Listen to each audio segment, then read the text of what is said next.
Welcome back to the Creators World Podcast. I'm your host, Justin Reeves, and I don't have a song for you today because my voice is already almost gone. So we're just gonna get right into it.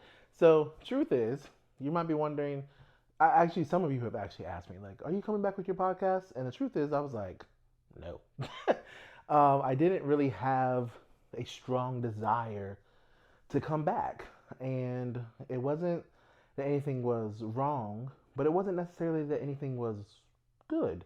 But the world is just in a really weird place right now, and like making content um, can feel weird and feel out of place. Obviously, you're like, you make stuff on Instagram all the time. You're always on like TikTok and YouTube. Yes. Short form is like quick, easy, doesn't really require a lot from me, at least. Like the editing, there's plenty of things I have not edited that I should. But like sitting down to do this, to gather your thoughts, to really talk to hopefully an audience and community that we're building about similar struggles that we're all enduring, enduring. Um, it's a little different because I was like, I don't really know that I feel qualified to discuss this, but the fact that I'm in the middle of the season, it's like, well, who else at this point is more qualified? So we are this year. If you have seen the announcements, the Create as Well is happening on Saturday, March 7th. It is a live event. We do it every year for the past couple of years. And last year it was the Valley. The year before was the Journey. And the first year was like Faith. And this year it is all about the wilderness. And I think we have some misconceptions about the wilderness. And I think we won't have enough time at the event to talk about everything because it's just one event. So that was the purpose of the podcast, to go deeper into these topics, to maybe do series, to flesh them out more. And I just haven't done it. So here we are. Here's some obedience. So um, the wilderness is a space that none of us necessarily want to be in. When we think of it from a scriptural perspective, it is a place of pain and discovery and loss and worry and just like a lot of negative connotations. When you think of it in a physical sense, the actual wilderness has some fear in it. There are animals, there are bears, there are snakes, there are plants that are poisonous, animals that are poisonous, like loss of cell phone reception. So how are you going to scroll TikTok at night? Like there's so many things that the actual wilderness and our spiritual wilderness and scriptural wilderness have to do with that we're just like, we don't really want to do it. But the fact is that God uses wilderness seasons more often than we want him to. And I think it's important for us to learn how to endure those wilderness seasons because if you are a person, if you're a child of God, you're probably going to go through at least one in your life, sometimes more. If you are a creative entrepreneur and purpose seeker, you are going to go through multiple. I think it's safe to say that you're going to have highs, you're going to have lows. And I think that, last year we talked about the valley and we focused on Psalm 23 and John 10, that God is with you throughout the valley because he's the good shepherd. Um, and that is all true. But I think that a valley and a wilderness are different because a valley is almost like a moment of time. It could be self inflicted, it could be intentional as well. God is with you. A wilderness is almost like a wilderness can have valleys within it. So, like every wilderness is not a valley, but every valley can be in a, I don't know, square, rectangle, circle, I don't know, whatever. That probably should have been better thought out. But y'all know how I am, just gonna start talking. So, yeah, so when you think about it, like as creatives, as entrepreneurs, as purpose seekers, we endure these wilderness seasons. And they're not fun. I'm currently in one or maybe two simultaneously. I haven't fully processed it. I'm like, well, maybe, I don't know. But maybe just one big wilderness that has several different subplots within it. And it's not fun. Like it's not desirable. It's not comfortable. But I have to remind myself, and I want to remind you, that even in the wilderness, God is in the midst. And even in the wilderness, God is still working, and that wilderness is intentional. So it's all, good, easy to say, but like, who really cares? Like, yeah. So a working definition, so that we're all talking from the same sheet of music for me, is that the wilderness is the place between. It's like the space in between your promise and the fulfillment of the promise. And I during a live last month in preparation for the original date for the Creators World because it got postponed because of weather, and I ended up getting the flu, so it kind of worked out because I would have been no good that night, and y'all would have been sick from me. It just would have been a whole thing. But in the middle of the live, this sentence came to me. It's like you cannot receive the fulfillment of your promise if you do not endure your wilderness. And I said it. I heard myself say it. I kind of moved on, and someone in the comments was like, they typed it, and they were like, "Oh, that's good," and I was like, "It's not really good. It's actually bad," because it's truthful, right? Like you can't get to where you want to get to without enduring something. That's just the way that God has set things up. I didn't make the rules. I don't really agree with the rules. I don't like the rules, but we have to play by the rules. Like there's also no escaping it. Like there's no matter what you do, you're going to have this wilderness. And I think as creatives, it's challenging because the promise can sound like things like you're called to the nations, you're going to be great, you're going to be a millionaire, you're going to have millions of followers, you're going to have a lot of influence, you're going to have sold out events, you have sold out products, you're going to change the world with your art and your perspective, your writing, your singing, you're going to go on tours, you're going to sell out arenas, you're going to do all of these things. And then you look at your bank account, you look at your Instagram page, you look at your notes, your notes, you look at the what do you call it, like the digital something workstation, the DAW for music, like Logic or Ableton. You look at like your session files, and you're like, I have so many incomplete songs. I have so many ideas that are in drafts. I have so many things that I've launched and have flopped or failed, and it just feels like you're not going to get there. But you had this moment of hype, you had this moment of support, you had this moment of success, and then as things go on, it just goes on, and it doesn't get necessarily better. It's like if you've ever launched something, you get a lot of excitement and probably success in the beginning. People are like, perfect example. I put out this shirt Endure, not this one, a Black History version of it, which is I'm not gonna go get it because I don't feel like editing it afterwards. I'll just put it on the screen maybe, or if not, go to my website. You'll see it there on my Instagram. But I put this shirt together, and when I posted it for the first time, there was a great response. Bro, this is fire. This is heat. This is this. This is that. Blah blah. When it came time for sales to happen, I did get a couple sales, but it was nowhere near the amount of positive. Like the sales did not correlate to the positive feedback.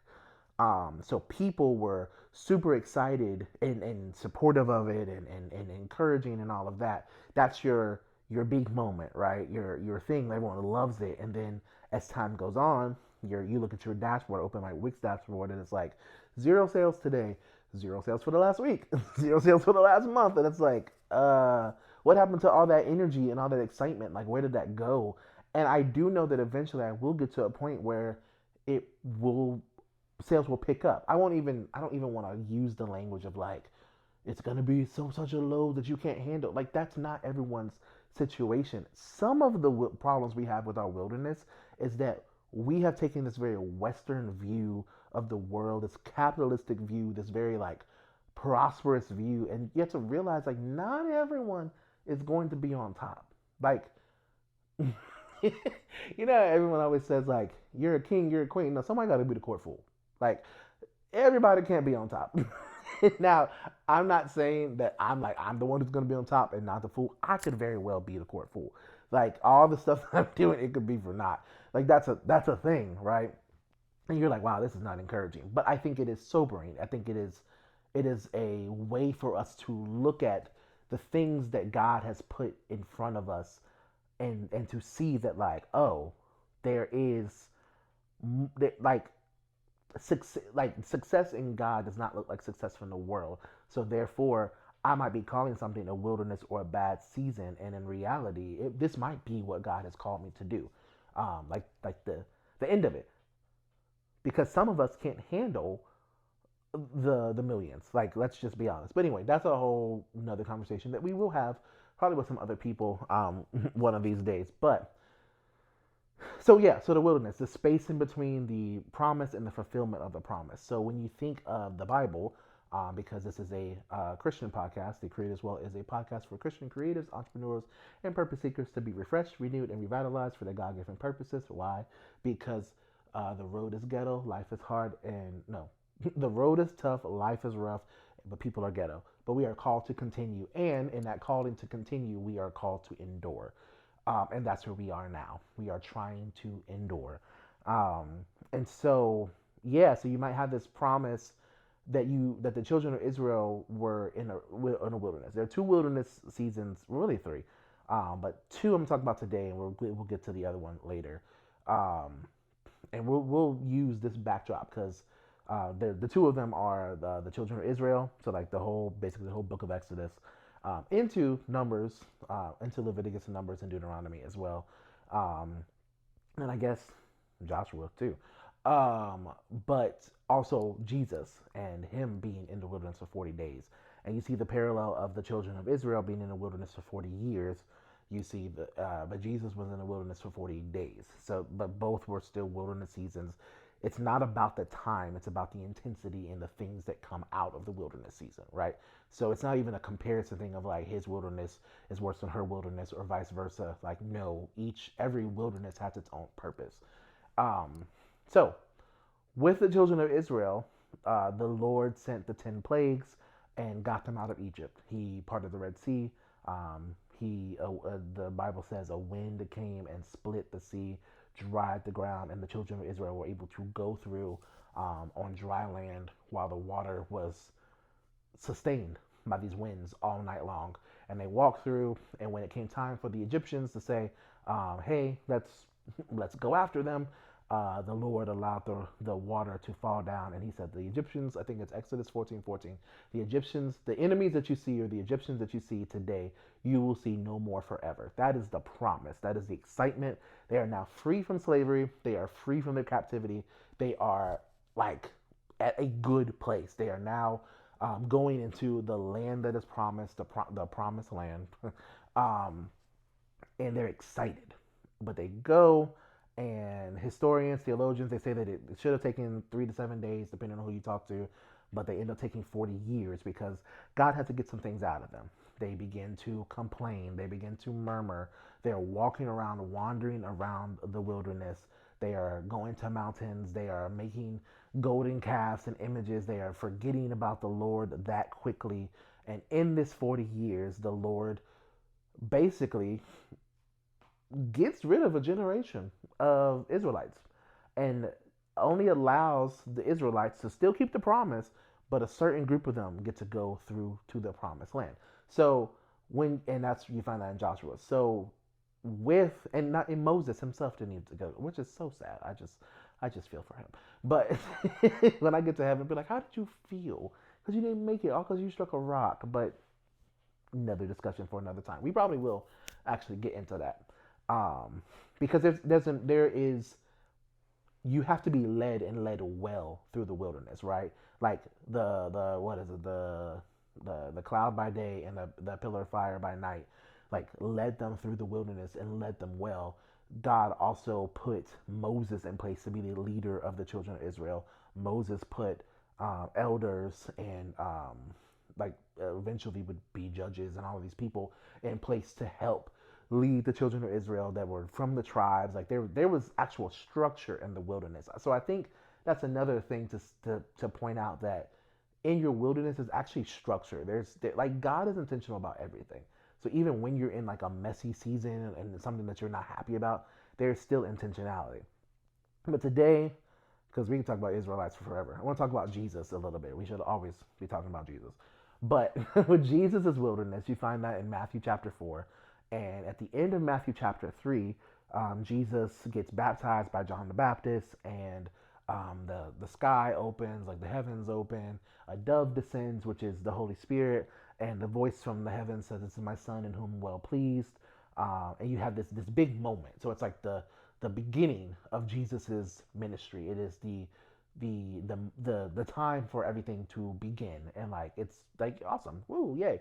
And then in chapter 4, it starts off with, which is crazy to me, because it says, "Then Jesus was led up by the Spirit into the wilderness to be tempted by the devil. After he had fasted 40 days and 40 nights, he was hungry. Then the tempter approached him and said, "If you are the Son of God," but then we go on to that. Um, that foolishness from the devil, because why would you try him? Please. He's been there from the beginning. John 1 1. In the beginning was the Word. The Word was God. The Word was with God.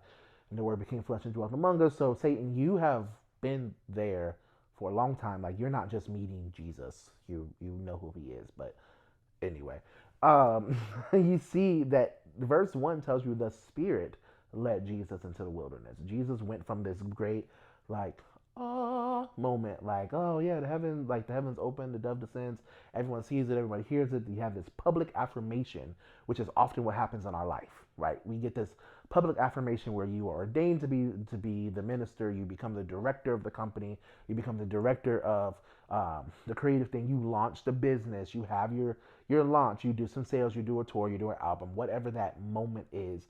And then how are you going to react when the Spirit leads you into a wilderness time to prune you, to teach you, to correct you, to whatever to you in that moment? Like, how are you going to react? How are you going to feel? How are you going to respond?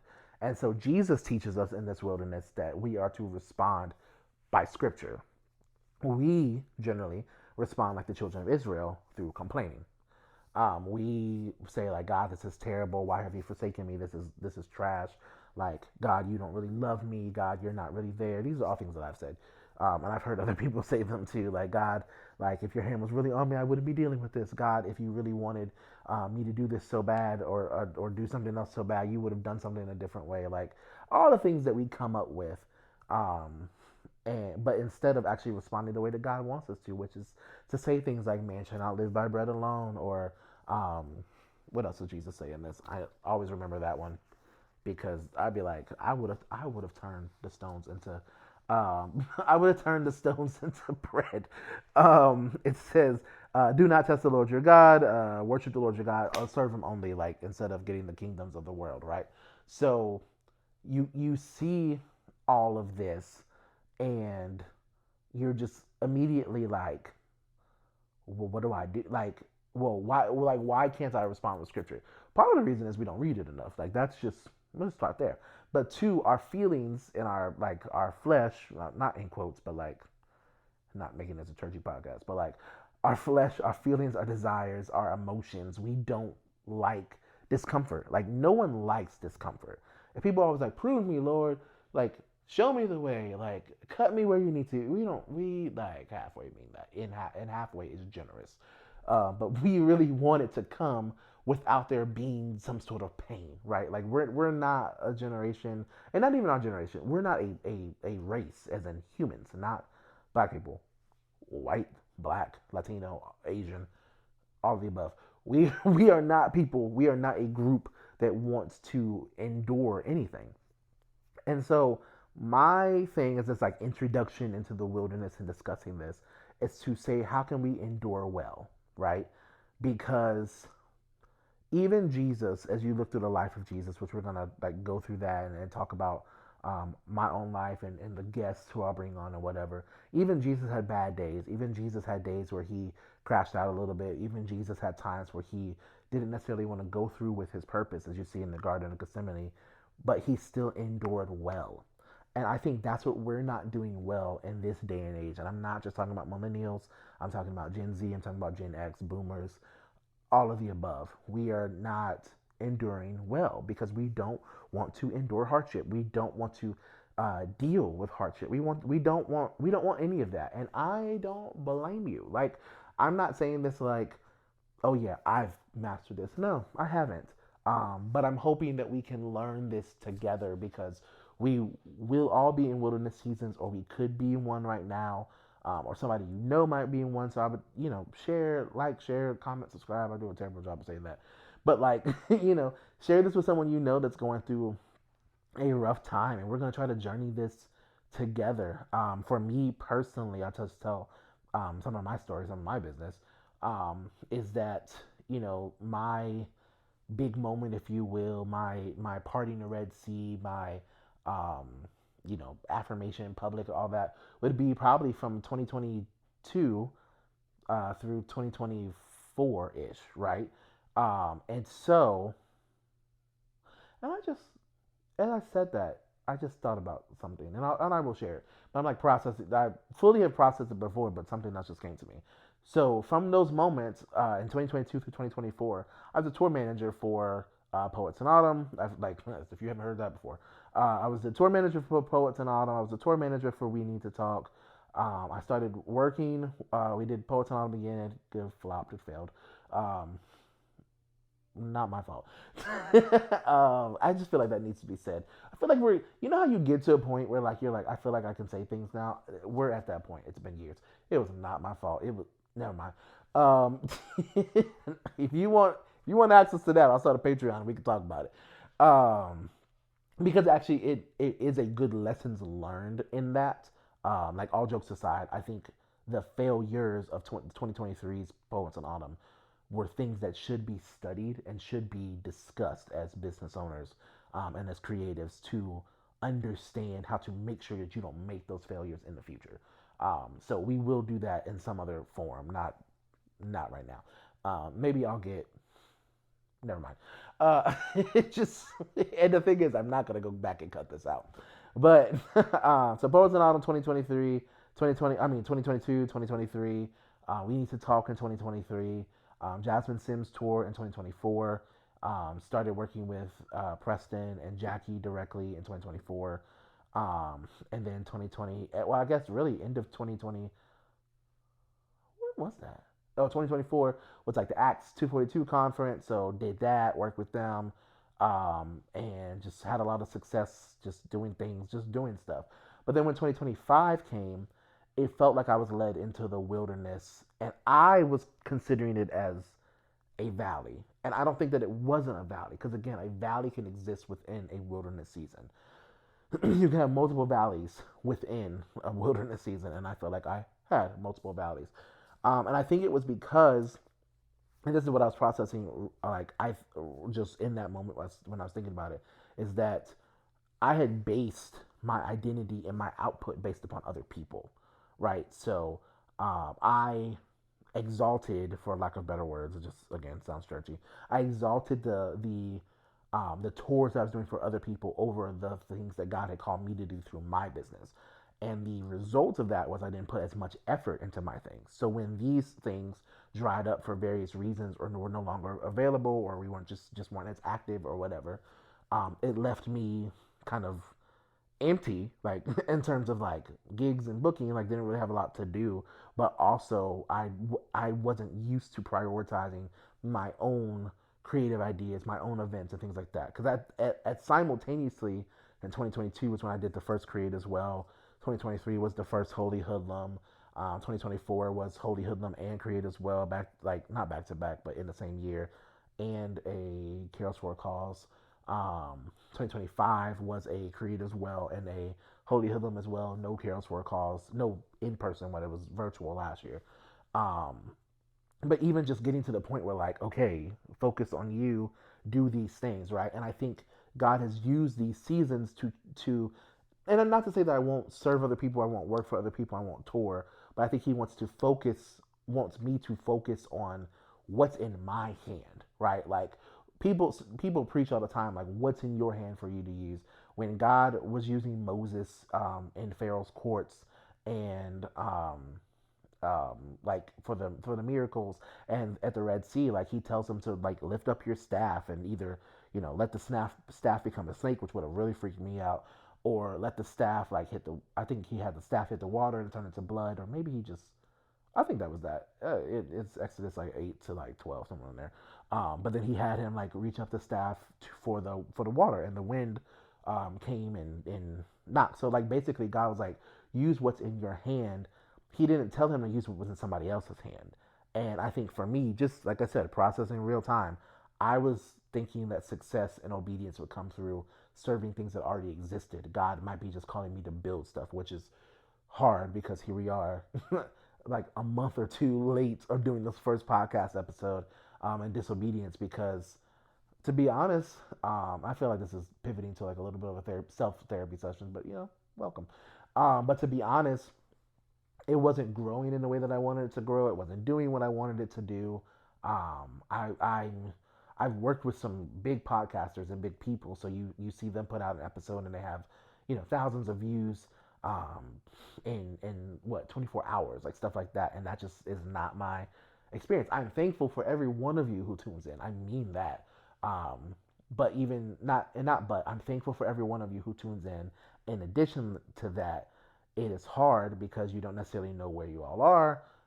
Not all of you comment. This is not shade at all, but like not everyone comments. So you don't necessarily know if it's the same viewers, if it's different viewers, um, whatever the case might be. So it just like it becomes a thing, and like I think one thing that we don't account for enough when we set out for stuff is the mental and emotional toll that these things actually cost. This stuff is hard. Like following God, like Abram in Genesis, what 12, where he just was like, "Go to a land that I will show you." What crazy, yeah. And that's what a lot of this creative entrepreneurship is. Like, hey, I want you to like for the creative as well. I want you as a business owner and a creative who is established, qualified, but doesn't have a huge following. I want you to bring these events together to bring people together. You could have done someone else. Like you could have picked someone else for it. You who is not.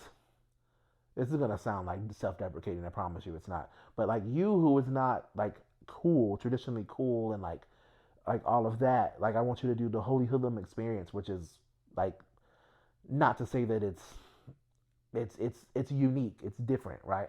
I want you to have these experiences where people are having fun. Like you're a church boy, like you sing on a praise team, you do all that, like.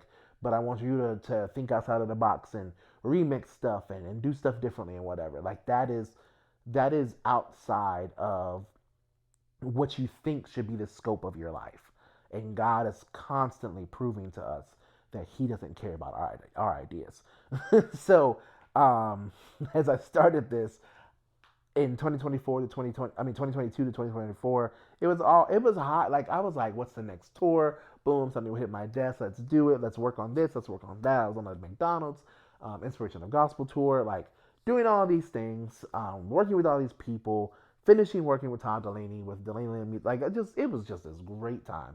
And then hit 2025 and then 2026, it's like no one that I know is really touring. No one is really doing those things anymore. And I'm trying to get my stuff off the ground, but it is hard and it is challenging and I don't want to do it. Like when the Creators Well was postponed, the group chat would probably find it funny to hear this because I was like, not funny, because they were definitely over me. Because I was like, oh yeah, well it's canceled, and they were like, canceled, and I was like, yeah, canceled, and they were like, why canceled, and I was like, it's over, I'm good, and they were like, just postpone it, and I heard the Lord say like, postpone it, like do it later, and I was like, I'm not really sure. Like I think I shouldn't.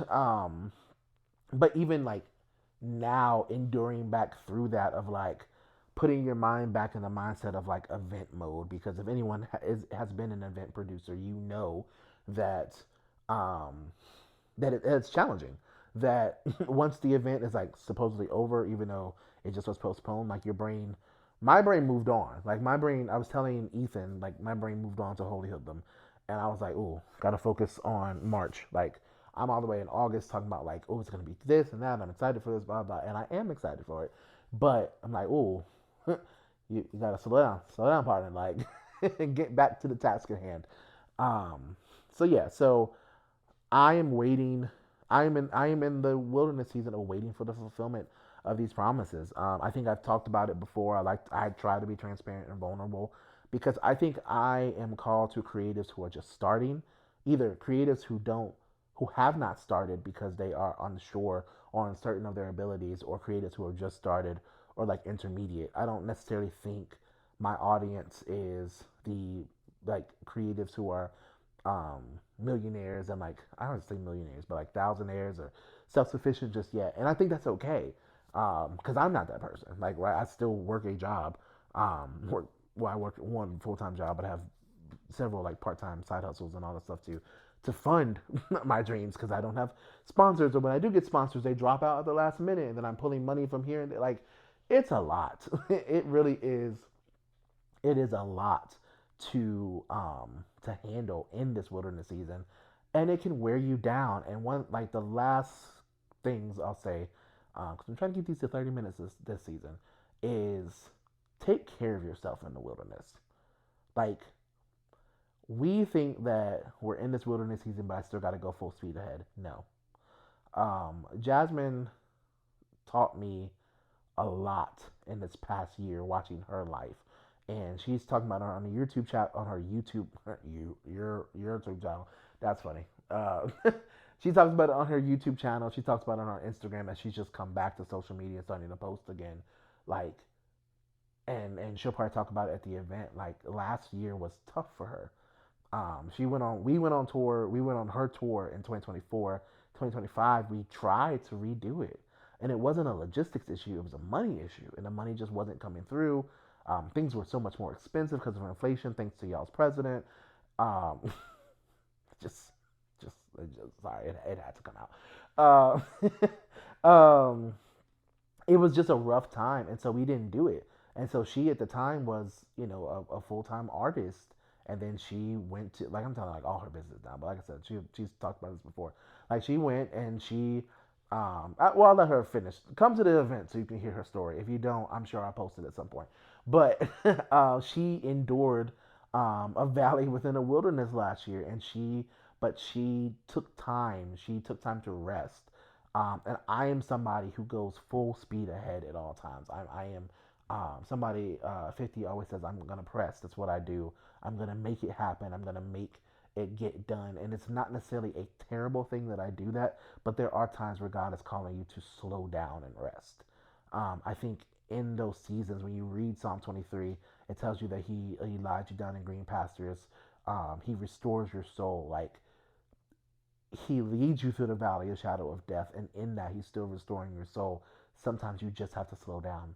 Sometimes you just have to stop. And even in that, there are things that I'm pulling back from, even right now, saying, I'm going to slow this down. I've got to have time, one, to do all the things, because running the podcast, running the business, running merchandise, running all of that, pretty much as a solo entrepreneur, is a lot of work. And I've never even really taken time or credit to even sit down and think about that. And this is like the first year I'm like, oh, you're doing a whole operation by yourself. And it took me working for some people who have people for each individual part. And I was like, wow, I do all this by myself. And that's part of the reason why things aren't prospering. But anyway, yeah, so take time for yourself and care for yourself in the wilderness. Self care is the best kind of care. And I'm not talking about these unnecessary boundaries and all of this mental health mumbo jumbo that we come up with. And not all of it's mumbo jumbo. Do not cancel me. I'm serious about mental health.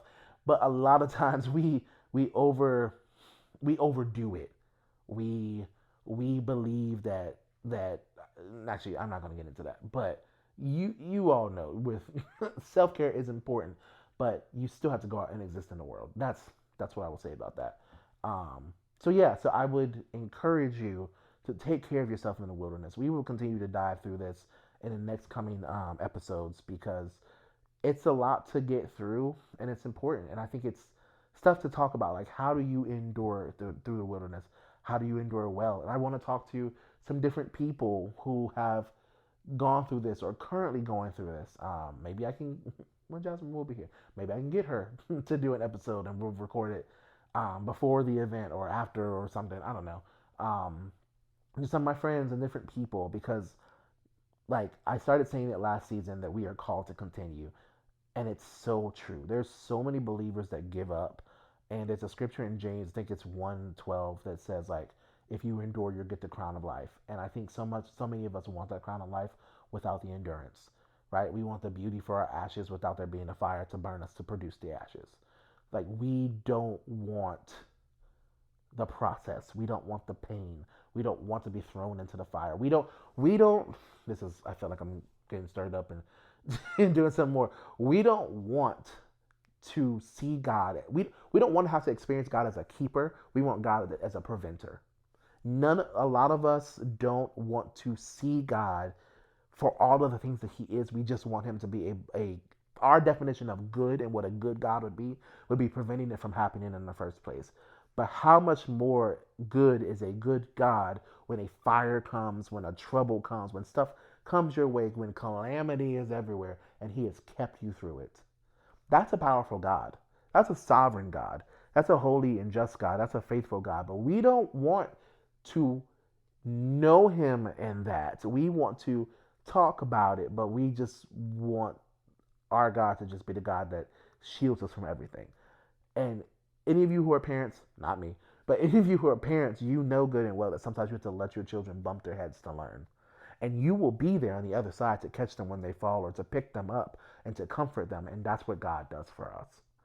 So anyway, before that turns into a whole thing, I pray that one, I pray that you come to the crib as well. Two, I pray that you stay tapped in with this podcast. This theme of endurance, and now we're getting closer to 40 minutes, but hey, you missed me. Maybe you didn't. I don't know, but now you did. Just tell me you did. Um, but this theme of endurance is very important to me, and it's going to come up in a lot of things this year because I think that as we are in these last and evil days, and even if it's not the last days, we're in these evil days, we have to endure, and we have to endure well. There's always a scripture.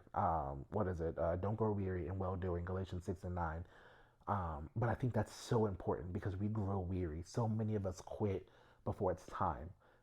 Paul in Second Timothy, or maybe that's Titus, I don't know, but he says, "I have fought the good fight of faith." He was at the end of his life when he's in jail writing this letter. I'm pretty sure it's to Timothy, but he said, "I'm fought the good faith. I've endured." I think I might be confusing, might be meshing them together, but on a separate instance, it might just be the verse after that he says he endured as a good soldier, which means he did not give up. He did not. He was in jail at the end of his life, writing to Timothy and telling him, "I have endured, I have fought the good fight of faith." And I don't know if many of us can say that we have confidently fought the good fight of faith because a lot of us are giving up. We're giving up and not trying to stay in the fight. So let's stay in the fight. Let's endure. Let's endure well, and let's endure cautiously. And still take care of yourself in the midst of it. Because God doesn't want us to run ourselves ragged. That's also not God. So,